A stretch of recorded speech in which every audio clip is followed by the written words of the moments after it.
Hello everyone, ആരൊക്കെ ഉണ്ട്? ആരെയും കാണുന്നില്ലല്ലോ.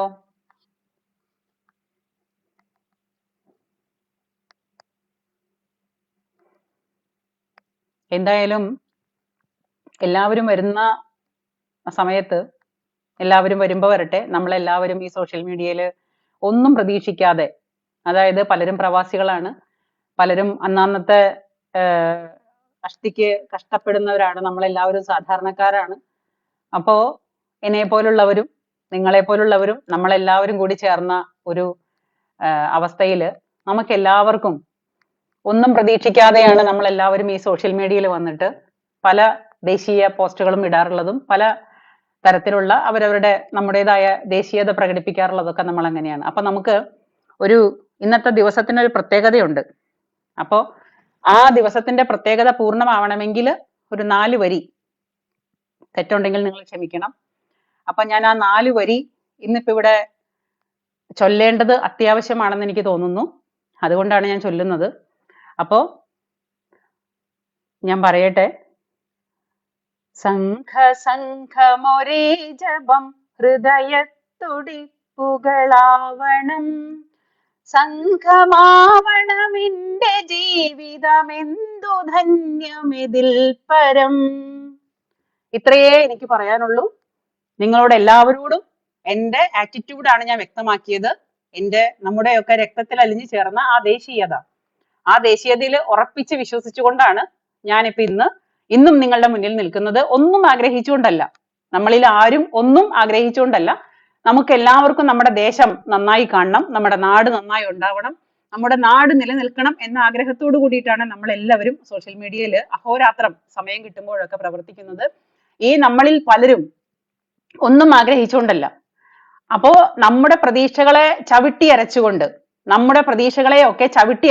നമ്മുടെ വിശ്വാസത്തെ തകർത്തുകൊണ്ട് ആര് പോയാലും ആ പോയതെല്ലാം നമുക്കുണ്ടല്ലോ, ഇതാണ് ഇത്. ഇനി നിങ്ങൾക്ക് കുറച്ചും കൂടെ വ്യക്തമാവാനായിട്ട് മനസ്സിലാവും. നമ്മുടെ കയ്യിൽ നിന്ന് പോയതെല്ലാവരും നമുക്ക് ഇതാണ്. ഇതിലും വലിയൊരു വ്യക്തിത്വം അല്ലെങ്കിൽ ഇതിലും വലിയൊരു സംഗതി പറയാനായിട്ട് എൻ്റെ മുന്നിൽ ഇല്ല.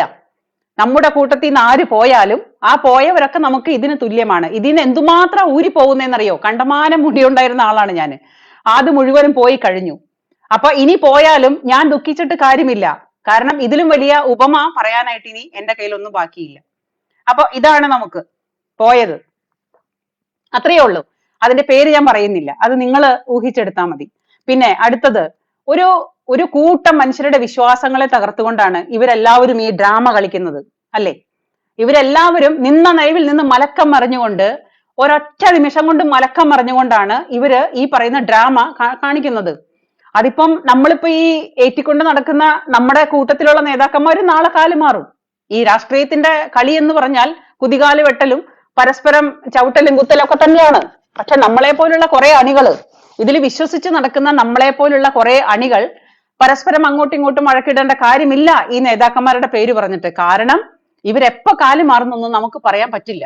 അതാണ് ഈ രാഷ്ട്രീയം എന്ന് പറയുന്ന ഈ എന്താ പറയാ, ഒരു മഹാസമുദ്രന്നോ അല്ലെങ്കിൽ എന്താണ് ഇതിന് പറയേണ്ടതെന്ന് എനിക്കറിയാൻ പാടില്ല. ഈ രാഷ്ട്രീയ അന്ധത ബാധിച്ചു കഴിഞ്ഞാല് ഇവന്മാര് എപ്പോ കാല് മാറും, എപ്പോ കുതികാല് വെട്ടും, എപ്പോ പരസ്പരം ചവിട്ടി കൂട്ടും, തൊഴുത്തിൽ കുത്തുന്നൊന്നും നമുക്ക് പറയാൻ പറ്റില്ല. അപ്പൊ നിന്ന നിമിഷം കൊണ്ട് ഇവര് മലക്കം മറിയും. അപ്പൊ അത് ഇന്നിപ്പോ നമ്മൾ ഏറ്റിക്കൊണ്ട് നടക്കുന്ന നേതാക്കളായിരിക്കാം. ഇന്നിപ്പോ ഇദ്ദേഹമായി, സന്ദീപായി, നാളെ വേറൊരാളായിരിക്കും നമ്മുടെ കൂട്ടത്തിൽ തന്നെ. നമ്മൾ പ്രതീക്ഷിക്കേണ്ടി വരും.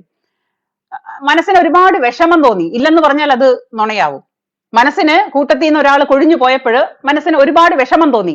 പക്ഷേ ചെന്ന് കയറി കൊടുത്തത് എവിടേക്കാണെന്ന് അറിഞ്ഞപ്പോൾ എൻ്റെ ആ വിഷമം അങ്ങ് മാറി. ചെന്ന് കയറി കൊടുത്തത് എവിടേക്കാണെന്ന് അറിഞ്ഞപ്പോ എൻ്റെ വിഷമം അങ്ങ് മാറി, പൂർണ്ണമായിട്ടും മാറി. മനസ്സിലാവുന്നുണ്ടോ? ഇപ്പൊ ഞാൻ നിങ്ങളെ ഒരു പിക്ചർ കാണിക്കാം. ഈ പിക്ചറിൽ നിങ്ങൾ നോക്കണം ആരൊക്കെയാണെന്ന്. ആരൊക്കെയാണ് ഇതിൽ കാണുന്നത്? മുസ്ലിം ലീഗിന്റെ ഫിറോസ്, പിന്നെ നമ്മുടെ രാഹുൽ മാങ്കൂറ്റൻ, പിന്നെ ഹൈബി ഈഡൻ, ഇങ്ങനെയുള്ള പ്രമുഖ നേതാക്കളുടെ കൂടെയാണ് നമ്മുടെ സന്ദീപ് പോയി നിൽക്കുന്നത്. ഈ പോയി നിൽക്കുന്നവന്മാരുടെ ഗുണഗണങ്ങൾ വർണ്ണിച്ചു കഴിഞ്ഞാൽ, രാഹുൽ മാങ്കൂറ്റൻ എന്ന് പറഞ്ഞാൽ അമ്മയും പെങ്ങളും തിരിച്ചറിയാത്ത ഒരു അതായത് അവരവർ നിന്ന പ്രസ്ഥാനത്തിൽ തന്നെ ഒരാൾ മാറിപ്പോയപ്പോ പരസ്പരം തള്ളക്കി വിളിച്ച, മരിച്ചുപോയവരെ, സ്വന്തം നേതാവിന്റെ മരിച്ചുപോയ അച്ഛനെയും അമ്മയെയും വരെ തള്ളക്കി വിളിച്ച ഒരു ആളാണ് നമ്മുടെ രാഹുൽ മാങ്കൂറ്റൻ. അത് നിങ്ങൾക്കറിയാലോ. അതായത് അത് കോൺഗ്രസ്സുകാരുടെ സ്ഥിരം സ്വഭാവമാണ് അയാൾ കാണിച്ചത്. അയാളെ കുറ്റം പറയാൻ പറ്റില്ല. ഈ കോൺഗ്രസ്സുകാരെന്ന് പറഞ്ഞാൽ അവരുടെ സ്ഥിര സ്വഭാവം എന്ന് പറഞ്ഞാൽ അവരുടെ എന്താ പറയാ ചരിത്രപരമായ സ്വഭാവം അങ്ങനെയാണ്. അപ്പോ അതാണ് രാഹുൽ മാങ്കൂറ്റൻ. പിന്നെ ഇദ്ദേഹത്തിന്റെ കൂടെ നിൽക്കുന്നത് ഹൈബി ഈഡൻ, ജനങ്ങൾ ജയിപ്പിച്ചു വിട്ട ഒരുത്തനാണ്. അവന്റെ വഖഫ് ബോർഡിനെ കുറിച്ച് എന്താ പറയാനുള്ളതെന്ന് വെച്ച് കഴിഞ്ഞാൽ അറിയില്ല. ഇനി ഞാനും പിന്നെ തൊട്ടടുത്ത് നിൽക്കുന്നത് നമ്മുടെ PM ഫിറോസ് എന്ന് പറയുന്ന ഒരാൾ നിൽപ്പുണ്ട്.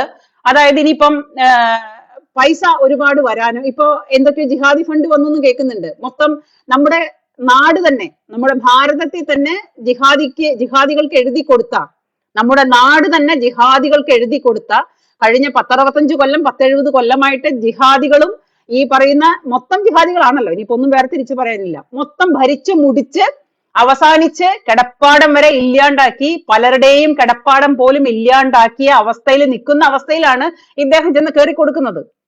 അപ്പോ അത് ചേരുന്ന ഇടത്തേക്ക് പോയി എന്ന് പറഞ്ഞാൽ നമുക്ക് അതിൽ അയാളെ തെറി വിളിക്കേണ്ട കാര്യമില്ല. അദ്ദേഹം പോട്ടെ, കുഴപ്പമില്ല, നമുക്ക് ബഹുമാനത്തോട് കൂടിയിട്ട് തന്നെ പറയാം. കാരണം പോയതിൽ ഒരുപാട് സന്തോഷമേ ഉള്ളൂ, പൊക്കോളൂ, കുഴപ്പമില്ല.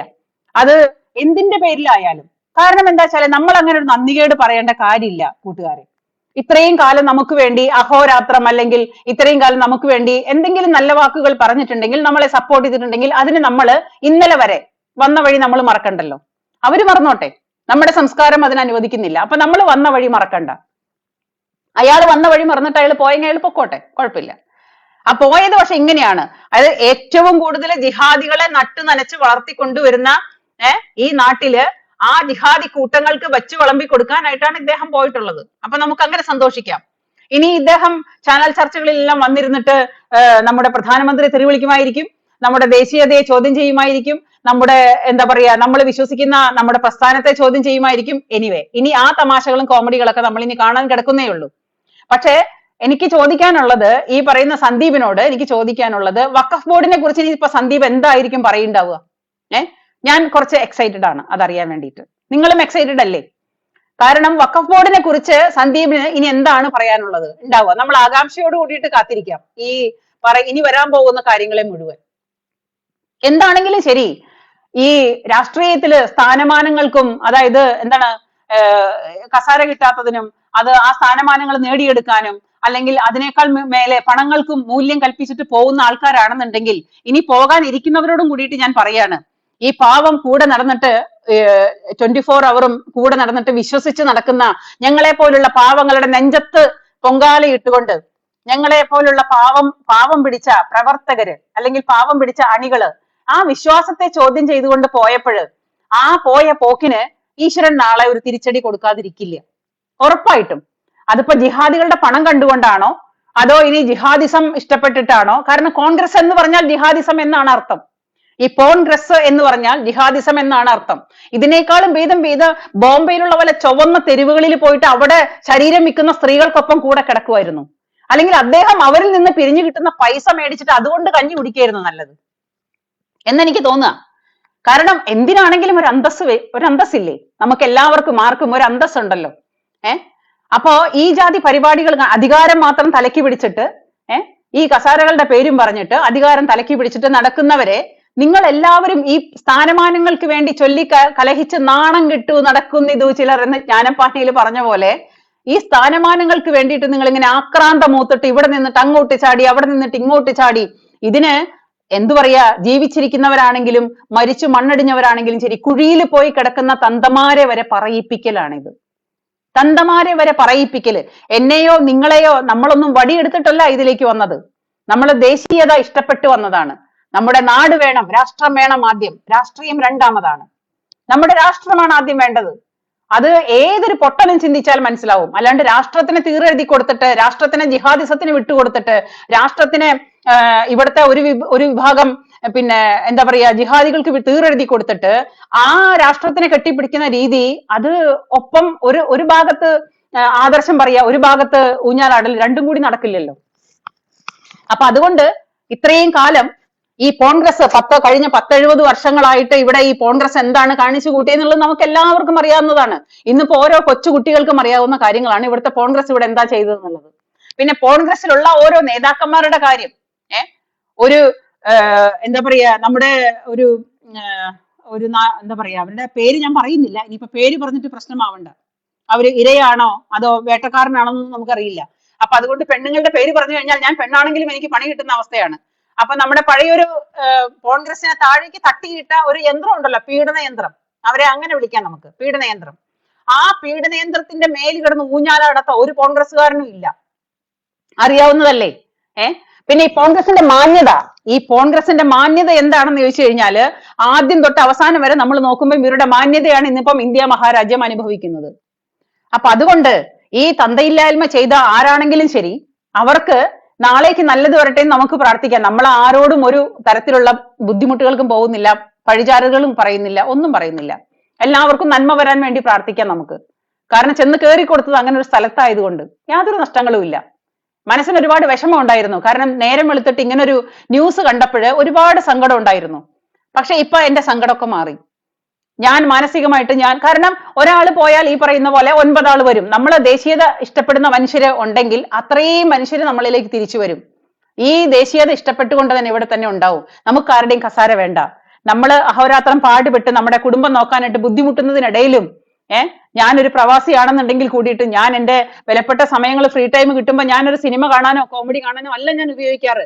ഞാൻ എന്റെ നാടിന് വേണ്ടിയിട്ട് എന്തെങ്കിലും എന്താ പറയാ സോഷ്യൽ മീഡിയയിൽ വന്നിരുന്നിട്ട് 4 അക്ഷരം പറഞ്ഞിട്ടാണെങ്കിലും കൂടിയിട്ട് ഞാൻ അത് ഉയർത്തിക്കൊണ്ടുവരാനാ ശ്രമിക്കാറ്. എന്റെ നാടാണ് എനിക്ക്, എന്റെ നാട് എന്റെ അമ്മയാണ്.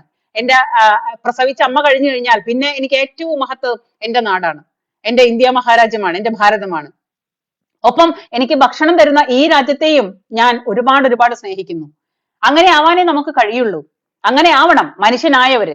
അല്ലാതെ ഈ എന്താ പറയാ മറ്റുള്ള അധികാരങ്ങളെ കുറിച്ചും അധികാരം കിട്ടാൻ വേണ്ടിയിട്ടും പണത്തിന് മേലെ പറക്കാനും ഇതിനൊന്നും പോവാനായിട്ട് നമ്മളെ കൊണ്ട് ഒരിക്കലും കഴിയില്ല. എന്നെ പോലെ വിശ്വസിക്കുന്ന, ദേശീയതയിൽ വിശ്വസിക്കുന്ന ആരെ കൊണ്ടും കഴിയില്ല. ഈ കുറച്ചു കാലത്തിന് മുമ്പ് കഴിഞ്ഞ തെരഞ്ഞെടുപ്പില് ഉണ്ടായിരുന്ന പ്രതാപനൊക്കെ വിളിച്ചു പറഞ്ഞ കാര്യങ്ങളൊക്കെ നമ്മൾ കേട്ടതാണ്. ടി എൻ പ്രതാപൻ എന്താണ് പറഞ്ഞത്? ഇവനൊക്കെ ഈ പറയുന്ന പ്രത്യേക വർഗക്കാർക്ക്, പ്രത്യേക പ്രാകൃത മതക്കാർക്ക് ഷേവ് ചെയ്ത് കൊടുക്കുന്ന ടീമാണ് ഈ പ്രതാപൻ. അത് അന്ന് ജനം തിരിച്ചറിഞ്ഞതാണ്. അന്ന് തൃശ്ശൂര് ജനം തിരിച്ചറിഞ്ഞതാണ്. അത് കഴിഞ്ഞിട്ട് പിന്നെ ഈ പറയുന്ന കോൺഗ്രസ് വീണ്ടും അവിടെ മറ്റേ മുരളീധരനെ കൊണ്ടുവന്നാലും അവിടെ ആരും ജയിക്കാൻ പോകുന്നില്ലെന്ന് നമുക്ക് കൃത്യമായിട്ട് അറിയാം. കാരണം പ്രതാപന് വന്നിട്ട് അവിടെ കറക്റ്റായിട്ട് വഴി വെട്ടിക്കൊടുത്തു, ജനങ്ങൾക്ക് തുറന്നു കാണിച്ചു കൊടുത്തു, ഞങ്ങളൊരു പ്രത്യേക വിഭാഗക്കാരുടെ എന്താ പറയാ അവർക്ക് വേണ്ടി ഷേവ് ചെയ്യാൻ മാത്രം വേണ്ടിയിട്ടുള്ള ഒരു പാർട്ടി മാത്രമാണ് ഈ കോൺഗ്രസ്. ആ കോൺഗ്രസിന് മതേതരത്വം ഉണ്ട്. അവരുടെ മതേതരത്വം എന്ന് പറഞ്ഞാൽ 1 വേ ട്രാഫിക് ആണ്. അവർക്ക് ആകെ കൂടിയിട്ടുള്ളത് ഈ പറയുന്ന ഈ ഒരു വിഭാഗക്കാർ മാത്രമേ വേണ്ടൂ. അത് ഈ ഇന്ത്യ മഹാരാജ്യം മുഴുവൻ വഖഫ് ബോർഡിന്റെ കീഴിൽ കൊണ്ടുവരാനായിട്ട് അവരെടുത്ത നിയമമടക്കം, അവർ കൊണ്ടുവന്ന ഈ റൂൾസ് ആൻഡ് റെഗുലേഷൻസ് അടക്കം അവരാഗ്രഹിക്കുന്നത് ഭാരതം ഒരു മുസ്ലിം കൺട്രി ആയിട്ട് കാണാൻ വേണ്ടിയിട്ടാണ് ഈ പണികൾ മുഴുവൻ എടുത്തത്. അപ്പൊ ഇന്ത്യ മഹാരാജ്യത്തെ ഒരു മുസ്ലിം കൺട്രിയാക്കി മാറ്റാൻ ഇവിടെ പല തരത്തിലുള്ള, പല ജാതിയിലുള്ള, പല പേരിലുള്ള, പല രൂപത്തിലുള്ള, പല ഭാഷയിലുള്ള എല്ലാവരും ഒരുപോലെ എല്ലാവരും ഒരുപോലെ താമസിക്കുന്ന നമ്മുടെ ഇന്ത്യ മഹാരാജ്യത്തെ വെറും ഒരു മുസ്ലിം രാഷ്ട്രമാക്കി മാറ്റാനായിട്ട് പണിയെടുത്ത കോൺഗ്രസ്, ആ കോൺഗ്രസിന്റെ കാലിന്റെ ഇടയിലേക്ക് തന്നെ തല കൊണ്ടുവച്ചതില് ഒരു നാൾ ദുഃഖിക്കും. ഒരു നാൾ ഇതിനു വേണ്ടി ദുഃഖിക്കാതിരിക്കില്ല, ഉറപ്പാണ്. കാരണം ഇതിന്റെ ഇടയിൽ നമ്മളിപ്പോ പ്രസ്ഥാനത്തിന് വേണ്ടിയിട്ട് നാളെ ഇനിയും നമ്മുടെ കൂട്ടത്തിലുള്ള നേതാക്കന്മാർ പോയേക്കാം. നമുക്കതിലൊന്നും ആരെയും പിടിച്ചു നിർത്താൻ പറ്റില്ല. നമ്മുടെ ഏതോ ഒരു പിന്നെ കോമഡി താരം പറഞ്ഞ പോലെ അയ്യോ ഒച്ച പോകല്ലേ, അങ്ങനെയുള്ള ഒരു റൂളും നമുക്കില്ല. ഉള്ളിന്റെ ഉള്ളിൽ ഒരു ചെറിയൊരു വേദന ഉണ്ടായിരുന്നു, ഇല്ലെന്ന് പറയാൻ പറ്റില്ല. പക്ഷെ ആ വേദനയൊക്കെ മാറി. ഇനി നമ്മളുടെ കാര്യം നോക്കി നമ്മൾ മുന്നോട്ട് നടക്കുക. നമുക്ക് നമ്മുടെ രാഷ്ട്രമാണ് വലുത്. ആ രാഷ്ട്രത്തിന് വേണ്ടിയിട്ട് നമ്മളെ കൊണ്ട് കഴിയുന്നത്, നമ്മുടെ ഇന്ത്യ മഹാരാജ്യത്തിന് വേണ്ടി, നമ്മുടെ ഭാരതത്തിന് വേണ്ടി, അതിന്റെ നിലനിൽപ്പിന് വേണ്ടിയിട്ട് തുരങ്കം വെക്കുന്നവരാരാണോ അവർക്ക് നാളെ പണി കിട്ടാതിരിക്കില്ല, ഉറപ്പാണ്. അപ്പൊ ഇത് കുറെ ജിഹാദികളുടെ ഫണ്ട് വന്നിട്ടാണോ, ഏതോ ജിഹാദിസം കണ്ടിട്ടാണോ, ജിഹാദികളുടെ ഫണ്ട് കണ്ടിട്ടാണോ, അതോ ഏതെങ്കിലും കസാര ഓഫർ ചെയ്തിട്ടാണോ എന്നുള്ളത്. പക്ഷെ ഇതിനെല്ലാത്തിനും കൂടി ചേർത്ത് വായിക്കുന്ന നിങ്ങളെ നാളെ ജനം കാണുന്നത് ഈ തന്തയില്ലായ്മ കാണിച്ചത് എന്ന് തന്നെയാണ്. ആ ലേബൽ നിങ്ങൾക്ക് മാറ്റാൻ പറ്റില്ല. ഇവിടെ നിന്നിട്ട് അങ്ങോട്ട് ചാടുന്നു, അവിടെ നിന്നിട്ട് ഇങ്ങോട്ട് ചാടുന്നു. ഈ ചാടുന്നവരെ കുറിച്ചിട്ട് ആ നിലനിൽപ്പിന് വേണ്ടിയിട്ടാ ചാടുന്നത്. ഈ വക പ്രശ്നങ്ങളൊന്നും ഉണ്ടാക്കാതെ മിണ്ടാണ്ട് കുറച്ചു നാൾ ഇരുന്നെങ്കിൽ പഴയ പോലെ തന്നെ പോയേനെ. അപ്പൊ അതുകൊണ്ട് എന്നെ കൊണ്ട് ചിന്തിക്കാൻ പറ്റില്ല. എന്റെ പഴയ ഒരു കോൺഗ്രസ് ഫാമിലിയാണ്. എന്റെ അച്ഛൻ പഴയ ഒരു കോൺഗ്രസ്സുകാരനാണ്. കരുണാകരനും പിന്നെ ആന്റണിയും ഒക്കെ ഉണ്ടായിരുന്ന സമയത്ത് മൂത്ത കോൺഗ്രസ്സുകാരനാണ്. ഒരു മൂത്ത കോൺഗ്രസ്സുകാരന്റെ മകളാണ് ഞാൻ. എനിക്ക് തിരിച്ചറിവ് വന്നപ്പോൾ ഞാൻ കോൺഗ്രസിന് മാത്രമേ പണ്ട് കാലങ്ങളിൽ വോട്ട് ചെയ്തിട്ടുള്ളൂ. എന്റെ അമ്മയും എന്റെ കുടുംബവും എന്റെ സ്വന്തക്കാരും ബന്ധുക്കാരും ഒക്കെ. പക്ഷെ എനിക്കൊരു തിരിച്ചറിവ് വന്നപ്പോൾ ഞാൻ രാഷ്ട്രീയം എന്താണെന്ന് അന്വേഷിക്കാൻ തുടങ്ങിയപ്പോൾ അന്ന് മുതൽ, അതായത് കറക്റ്റ് ഡേറ്റ് എനിക്കറിയാം, നമ്മുടെ നരേന്ദ്ര ദാമോദർ ദാസ് മോദി പ്രധാനമന്ത്രിയായിട്ട് ചാർജ് എടുത്ത അന്ന് മുതൽ ഞാൻ ദേശീയതയെ ശ്രദ്ധിക്കാൻ തുടങ്ങി, ഞാൻ രാഷ്ട്രീയത്തെ ശ്രദ്ധിക്കാൻ തുടങ്ങി. അന്ന് മുതലുള്ള രാഷ്ട്രീയങ്ങളെ എനിക്ക് അറിയുള്ളൂ. അന്ന് മുതൽ കൂടെ പിടിച്ചതാണ്, അന്ന് മുതൽ മനസ്സിലേറ്റിയതാണ്. അതിനു മുമ്പും എന്റെ സഹോദരങ്ങളൊക്കെ ഈ പറയുന്ന ബി.ജെ.പിക്ക് ഒരു 10 വോട്ട് പോലും തികച്ചു കിട്ടാത്ത കാലത്ത് നമ്മുടെ വാർഡിലൊക്കെ ബി.ജെ.പിയുടെ സപ്പോർട്ടിംഗ് ആയിട്ട് സ്വതന്ത്ര സ്ഥാനാർത്ഥിയായിട്ട് മത്സരിച്ച ആളാണ് ഞാൻ. അന്ന് മുതൽ ഈ പറയുന്ന പ്രസ്ഥാനം അല്ലെങ്കിൽ ഈ ദേശീയത എന്റെ നെഞ്ചിലാണ്. ഇതിനു വേണ്ടിയിട്ടൊന്നും നമ്മൾ ഇനി ഒരു കസാര കണ്ടാലും അല്ലെങ്കിൽ ഒരു സ്ഥാനമാനങ്ങൾക്കോ ഒരു തരത്തിലുള്ള അധികാരങ്ങൾക്കോ നമ്മൾ ഒരിക്കലും അടിയറവ് പറയില്ല. നമ്മളെ വിലക്കെടുക്കാൻ ആർക്കും സാധിക്കില്ല. നമ്മുടെ ദേശീയത അങ്ങനെയാവണം നമ്മളെല്ലാവരും. നമ്മുടെ ദേശീയത വിലക്കെടുക്കാനായിട്ട് ആർക്കും ആവില്ല. ജോലി ചെയ്യാം, ജീവിക്കാം, നമുക്ക് ജോലി ചെയ്താൽ ജീവിക്കാൻ പറ്റും. പക്ഷേ അവരവരെ പിറപ്പിച്ച തന്തമാരെ പറയിക്കാതിരിക്കാൻ പരമാവധി ശ്രമിക്കുക, അല്ലേ? അതല്ലേ നമുക്ക് അവരോട് ചെയ്യാൻ പറ്റുന്ന ഏറ്റവും വലിയ പുണ്യം. നമ്മുടെ അച്ഛൻ അമ്മ, നമ്മളെ വളർത്തി വലുതാക്കിയ അച്ഛൻ അമ്മ, നമ്മളെ ഇത്രയും കാലം എന്താ പറയാ പാലിച്ച് പോറ്റിക്കൊണ്ടുവന്ന നമ്മുടെ രക്ഷിതാക്കള്, അവരെ ചില ആൾക്കാരുടെ രക്ഷിതാക്കള് മരിച്ചു പോയിട്ടുണ്ടായിരിക്കാം, ചില ആൾക്കാരുടെ ജീവിച്ചിരിക്കുന്നുണ്ടാവാം. അപ്പൊ നമ്മുടെ പേരൻസിനെ അല്ലെങ്കിൽ നമ്മുടെ രക്ഷിതാക്കളെ പറയിപ്പിക്കാതെ പ്രാഗിക്കാതെ അവർക്ക് കുഴിയിലെങ്കിലും സമാധാനം കൊടുക്കാം നമുക്ക്. നമുക്ക് ഈ ദേശീയത നെഞ്ചോട് ചേർത്ത് പിടിക്കാം. അല്ലാത്തവർ മുഴുവൻ എന്ത് കണ്ടിട്ടാണെങ്കിലും, നാളെ നമ്മുടെ ഭാരതം ജിഹാദികൾക്ക് തീറെഴുതി കൊടുത്ത പാർട്ടിയിലേക്ക് അദ്ദേഹം പോയിട്ട് ഇനി നാളെ നമ്മളെ വിമർശിക്കുമായിരിക്കാം. പക്ഷെ ആ വിമർശനത്തിനൊക്കെ ഞാൻ പറഞ്ഞല്ലോ തുടക്കത്തില്, ഈ പറയുന്നതിന്റെ വിലയേ ഉള്ളൂ. അത്രയും വില കാണിച്ചാൽ മതി. ഇനി ഇദ്ദേഹം പറയുന്ന ഓരോ വാക്കുകളും, ഇനി ഈ സന്ദീപ് എന്ന് പറയുന്ന മനുഷ്യൻ എത്ര ചാനൽ ചർച്ചകളിൽ വന്നിരുന്നിട്ട് എന്തൊക്കെ വിളമ്പിയാലും എന്തൊക്കെ വാക്കിട്ടടിച്ചാലും ആ വാക്കുകൾക്കൊക്കെ നമ്മൾ എല്ലാവരും വില കൽപ്പിക്കേണ്ട വില ഇതാണ്. ഇതിൽ കൂടുതലായിട്ട് എനിക്ക് നിങ്ങളോടൊന്നും പറയാനില്ല. ഞാനും ഈ വിലയെ കൽപ്പിക്കുന്നുള്ളൂ. നമ്മൾ മുന്നോട്ട് പോകും, നമ്മൾ മുന്നോട്ട് തന്നെ പോകും. ഈ പ്രസ്ഥാനവും ഈ ഭാരതവും നമ്മളും ദേശീയതയും എല്ലാം മുറുകെ പിടിച്ച് നമ്മൾ മുന്നോട്ട് തന്നെയാണ്. അപ്പോ ഇതെനിക്ക് നിങ്ങളോട് പറഞ്ഞില്ലെങ്കിൽ അത് വലിയൊരു സങ്കടാവും. അതുകൊണ്ടാണ് ഞാൻ പറഞ്ഞത്. എന്നെ കൊണ്ട് ഇത്രയൊക്കെ പറ്റുള്ളൂ. ഞാൻ ഇതിൽ നിന്നൊരു വരുമാനം മോഹിച്ചിട്ടോ എനിക്കൊരു വരുമാനം കിട്ടിയിട്ടോ ഒന്നുമല്ല ഞാനിത് ചെയ്യുന്നത്. എനിക്ക് ഇതേ ചെയ്യാൻ സാധിക്കുള്ളൂ നിങ്ങളുടെ മുന്നിൽ. എന്നെ കൊണ്ടാവുന്നത് അണ്ണാറക്കണ്ണന് തന്നാലായത്. അതുകൊണ്ടാണ് ഞാൻ ഇങ്ങനെ എനിക്ക് തോന്നുന്ന വാക്കുകൾ നിങ്ങളുടെ മുൻപിൽ അത് വാക്കുകളായിട്ട് തന്നെ വന്ന് പറയുന്നത്. അപ്പൊ അതുകൊണ്ട് നമുക്ക് ആർക്കും, നമ്മളിൽ പലർക്കും ഒരുപാട് വിഷമങ്ങളുണ്ട്. പക്ഷെ ഇന്ന് ചെന്ന് കയറി കൊടുത്ത ഇടം കണ്ടുമ്പോൾ നമുക്കൊരു വിഷമവും ഇല്ല. എന്തായാലും നിങ്ങൾക്ക് നല്ലത് വരട്ടെ എന്ന് നമുക്ക് പ്രാർത്ഥിക്കാം. അതിൽ കൂടുതലായിട്ടൊന്നും പറയാനില്ല. ഇവിടെ എന്താണെങ്കിലും ശരി, ഈ പാലക്കാട്ടത്തെ ജനങ്ങള് ബോധവും ബുദ്ധിയും ഉള്ളവരാണെങ്കിൽ ദയവ് ചെയ്ത് ഇതുപോലെ എന്താ പറയാ ഇടയ്ക്കിടയ്ക്ക് ഇങ്ങനെ ഈ സ്വന്തം അച്ഛനെ മാറി നടക്കുന്ന പോലത്തെ സ്വഭാവം എടുക്കുന്നവരെ തിരിച്ചറിഞ്ഞേ പറ്റുള്ളൂ.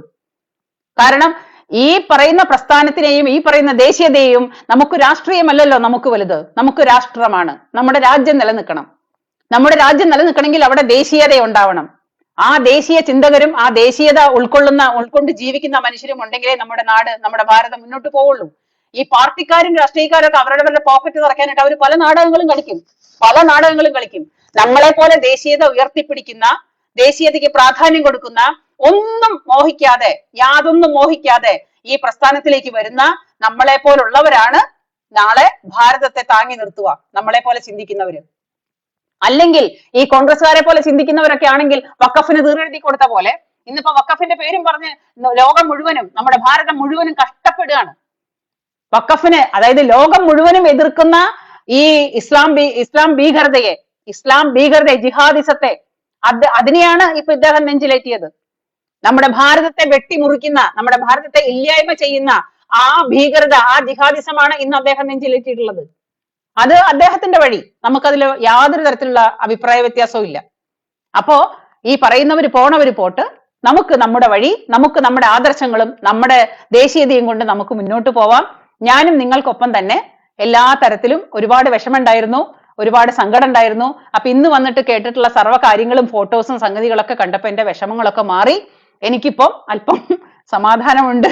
നിങ്ങൾക്കും ഇത്തിരി സമാധാനിക്കാം ഈ വക കാര്യങ്ങളൊക്കെ കുറിച്ച് ചിന്തിച്ചിട്ട്. ഇതൊക്കെ ഓന്ത് ഓടിയല്ല എവിടെ വരെ പോകും, അത്രേ ഉള്ളൂ.